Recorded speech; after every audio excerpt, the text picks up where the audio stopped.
সেনাবাহিনীর ভেতর থেকে জরুরি চিঠি, রাষ্ট্রপতি চুপ্পুর নেতৃত্বে পাল্টা সামরিক অভ্যুত্থানের ছক কষছে সেনাপ্রধান। 16 মার্চ ভয়ঙ্কর ষড়যন্ত্র ফাঁস। এতক্ষণ শুনছিলেন সংবাদ শিরোনাম, এখন থাকছে বিস্তারিত।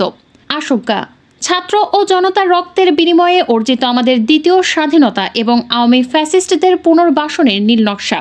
1 জুলাই আগস্ট বিপ্লবে আমাদের দ্বিতীয় স্বাধীনতা অর্জনের পেছনের একমাত্র অবদান ছিল ছাত্র ও আপামর জনসাধারণের।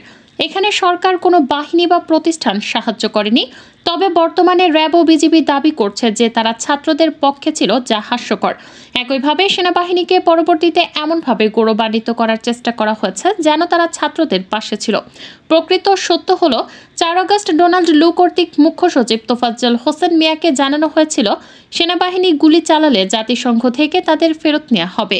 এই প্রেক্ষিতে সালমান এফ রহমান 5 আগস্ট দিবাগত রাত 2 ঘটিকা থেকে সকাল 7টা পর্যন্ত চেষ্টা করে ব্যর্থ হলে সেনাবাহিনী সহ অন্যান্য বাহিনী প্রধানরা হাসিনাকে পালিয়ে যাওয়ার জন্য পরামর্শ প্রদান করে এবং নিরাপদে ভারতে যাওয়ার বন্দোবস্ত করেন।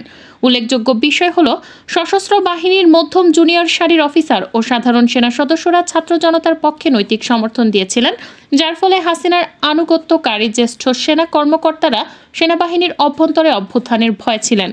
2 বিপ্লব পরবর্তী সময়ে সেনাবাহিনীর জ্যেষ্ঠ কর্মকর্তারা, বিশেষ করে হাসিনার ঘনিষ্ঠরা কিছুদিন ভয় ছিল, তবে সাম্প্রতিক সময়ে তারা আবার সক্রিয় হয়ে উঠেছে। এছাড়াও সার্বিকভাবে দেশের আইন শৃঙ্খলা উন্নয়নে সেনাবাহিনীর উল্লেখযোগ্য সংখ্যক জ্যেষ্ঠ কর্মকর্তাদের সদিচ্ছার অভাব সর্বজন স্বীকৃত। কনিষ্ঠ অফিসার ও সেনা সদস্যরা চাইলেও আওয়ামী সন্ত্রাসীদের ধরতে দেওয়া হচ্ছে না, কারণ জ্যেষ্ঠ কর্মকর্তারা বাধা দিচ্ছে। এই সুযোগে ফ্যাসিস্টরা পুনর্বাসিত হচ্ছে। 3 সেনাবাহিনীর ভেতরে বর্তমানে আওয়ামী পুনর্বাসনে কাজ করছে 2টি গ্রুপ, একটি মেজর জেনারেলদের এবং অন্যটি ব্রিগেডিয়ার জেনারেলদের 3435 BMA লং কোর্স। মেজর জেনারেলদের গ্রুপে রয়েছে আমিন সাইদ, কবির নাজমুল, সারোয়ার মাহবুব জাহাঙ্গীর এবং 27তম BMA লং কোর্সের 6 জন major general, Sarwar Farid, DG NSI ব্যতীত। 4 মেজর জেনারেল ফেরদৌস ও তার প্রভাব। মেজর জেনারেলদের গ্রুপের নেতৃত্ব দিচ্ছে BA 4410 major general Ferdous Hasan Selim. এই অফিসার শেখ হাসিনার ঘনিষ্ঠ বান্ধবীর ছেলে এবং হাসিনাকে ফুফু বলে ডাকে। বাংলাদেশের ইতিহাসে একমাত্র এই অফিসারের পাসিং আউট 20 ডিসেম্বর 1992 অনুষ্ঠানে শেখ হাসিনা বিরোধী দলীয় নেত্রী হিসেবে BMA-তে গমন করেন। মেজর জেনারেল ফেরদৌস দুর্নীতির দায়ে অভিযুক্ত জেনারেল আজিজের সামরিক উপদেষ্টা হিসেবে আজিজের সকল অবৈধ লেনদেনের সাথে জড়িত ছিলেন। কেবল তাই নয়, নজিরবিহীন দৃষ্টান্ত স্থাপন করে আজিজ পরবর্তী চরিত্রহীন সেনাপ্রধান জেনারেল শফিরও সামরিক উপদেষ্টা হিসেবে নিয়োগ পান তিনি। বর্তমানে তিনি প্রধান উপদেষ্টার সামরিক সচিব হিসেবে অত্যন্ত গুরুত্বপূর্ণ পদে নিয়োজিত রয়েছেন। অতি চতুর এই অফিসার প্রধান উপদেষ্টাকে ব্যবহার করে সশস্ত্র বাহিনী, সিভিল এবং ফরেন সার্ভিস ও পুলিশের বড় পদগুলোতে আওয়ামীপন্থী লোকদের বসাচ্ছেন। কিছু ক্ষেত্রে বাহিনীর প্রধানদের সুপারিশও পরিবর্তন করছেন এই অফিসার।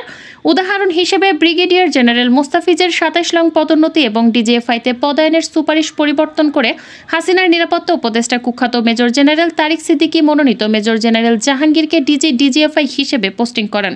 মেজর জেনারেল ফেরদৌস শুরু থেকেই গোপনে শেখ হাসিনা ও তারিক সিদ্দিকীর সাথে যোগাযোগ রক্ষা করে চলেছেন। 5 সামরিক বাহিনী ঘিরে আওয়ামী ছক।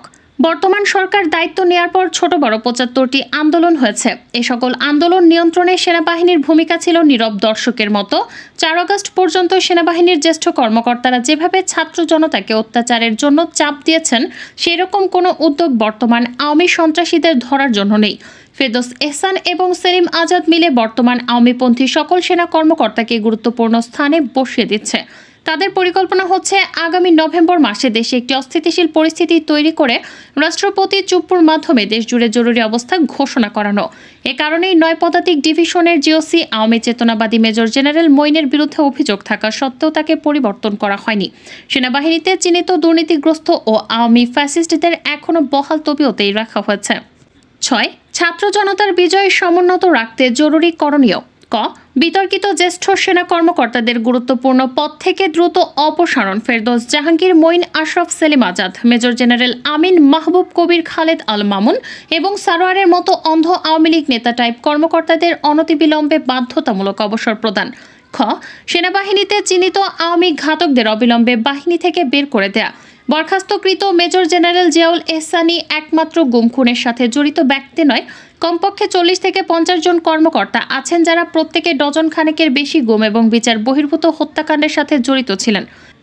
গ ছাত্র জনতা যারা সেনাবাহিনীর জ্যেষ্ঠ কর্মকর্তাদের দ্বারা গুম, খুন ও নিপীড়নের শিকার হয়েছেন তারা দ্রুত উক্ত কর্মকর্তাদের বিরুদ্ধে আইসিটিতে মামলার ব্যবস্থা করুন।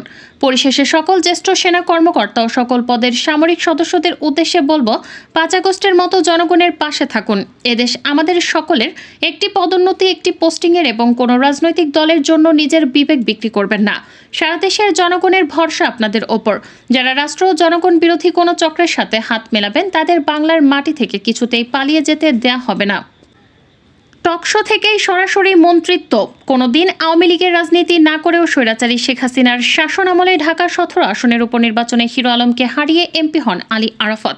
ভোটারবিহীন নির্বাচনে হিরো আলমের কাছে হেরে গেলেও তাকে বিজয়ী করা হয় বলে অভিযোগ ওঠে। যুক্তরাষ্ট্রে উচ্চতর পড়াশোনা করা আরাফাত ছাত্র জীবনে তেমন কোনো মেধাবী ছাত্র না হওয়া সত্ত্বেও শেখ হাসিনার পুত্র সজীব ওয়াজেদ জয়ের সাথে ঘনিষ্ঠতার সুযোগে ভাগিয়ে নেন প্রতিমন্ত্রী পদও। যুক্তরাষ্ট্রের সজীব ওয়াজেদ জয়ের সাথে একই বিশ্ববিদ্যালয়ে পড়তেন আরাফাত। বন্ধু জয় নানা সময়ে যুক্তরাষ্ট্রে অপরাধমূলক কর্মকাণ্ডে জড়িয়ে যখনই মামলার বেড়াজালে আটকা পড়তেন, ঠিক তখনই আরাফাত তার সর্বশক্তি দিয়ে জয়কে উদ্ধার করতে চেষ্টা করতেন। ব্যক্তি জীবনেও রহস্যময় আলী আরাফাত একের পর এক বিয়ে করেছেন। বর্তমানে রয়েছে চতুর্থ স্ত্রী শারমিন মোস্তাদি। আরাফাত যুক্তরাষ্ট্রে থাকাকালীন ভারতীয় শিখ সম্প্রদায়ের এক নারীকে বিয়ে করেছিলেন, কিন্তু আরাফাত শারীরিক সম্পর্কের ক্ষেত্রে খুব বেশি পারদর্শী নয়। ডিভোর্স পেপারে এই কারণ উল্লেখ করে সেই মহিলা আরাফাতের সাথে বিবাহ বিচ্ছেদ ঘটিয়েছিলেন। প্রথম স্ত্রীর সাথে বিচ্ছেদের পর আরাফাত দ্বিতীয় বিয়ে করেন অভিনেত্রী শমী কায়সারের সাথে। শমী কায়সারের সাথে 2008 সালে 24শে জুলাই জাঁকজমক আয়োজনের মাধ্যমে বিয়ের আনুষ্ঠানিকতা সম্পন্ন করেন আরাফাত। কিন্তু কিছুদিন যেতে না যেতেই শমী কায়সারের সাথেও বিবাহ বিচ্ছেদ ঘটে আরাফাতের। শমীর সাথে ডিভোর্সের পর লম্পট ও নারী লিপ্সু আরাফাতের লম্পটপনা থেমে থাকেনি। বিতর্কিত নারী পাপিয়া যখন গ্রেপ্তার হয়েছিলেন তখন জিজ্ঞাসাবাদে যে কয়জন পুরুষ তার প্রিয় বোনের নিয়মিত খরিদ্দার ছিল তাদের নাম প্রকাশ করে দেন পাপিয়া। পাপিয়ার স্বীকারোক্তি থেকে জানা যায় আরাফাত তার নিয়মিত কাস্টমারের তালিকাতে প্রথম সারিতে ছিল। এছাড়াও আরাফাতের রয়েছে একাধিক বান্ধবী। আরাফাতের দুর্নীতি সুচিন্তা ফাউন্ডেশন নামে একটি সংগঠন করে চাঁদাবাজিতে লিপ্ত ছিলেন আলী আরাফাত। ব্যবসায়ী ও মন্ত্রীদের কাছ থেকে ডোনেশন আদায় করতেন তিনি। অন্যদিকে সাবেক প্রধানমন্ত্রী শেখ হাসিনার ছেলে সজীব ওয়াজেদ জয়ের নাম ব্যবহার করে ইয়ত বাংলা সামাজিক সংগঠনের মাধ্যমে বিপুল পরিমাণ অর্থ পাচার করেন তিনি। ভিন্ন সংগঠন ও প্রতিষ্ঠান থেকে চাঁদা আদায় করে জেলায় জেলায় প্রোগ্রাম করতেন ইয়ত বাংলার নামে। আর সেই সব অনুষ্ঠানে প্রধান অতিথি রাখতেন শেখ হাসিনার ছেলে সজীব ওয়াজেদ জয়কে।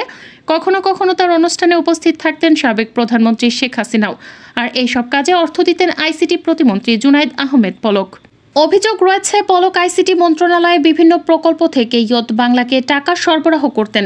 এছাড়াও জয়ের প্রভাব খাটিয়ে আইসিটি মন্ত্রণালয়কে আওয়ামী লীগের প্রচার কাজে ব্যবহার করতেন আরাফাত। তথ্যমন্ত্রী হওয়ার পর অপতথ্য দমনে জোর দেওয়ার কথা জানালেও তিনি নিজেই সবসময় অপতথ্য দিতেন।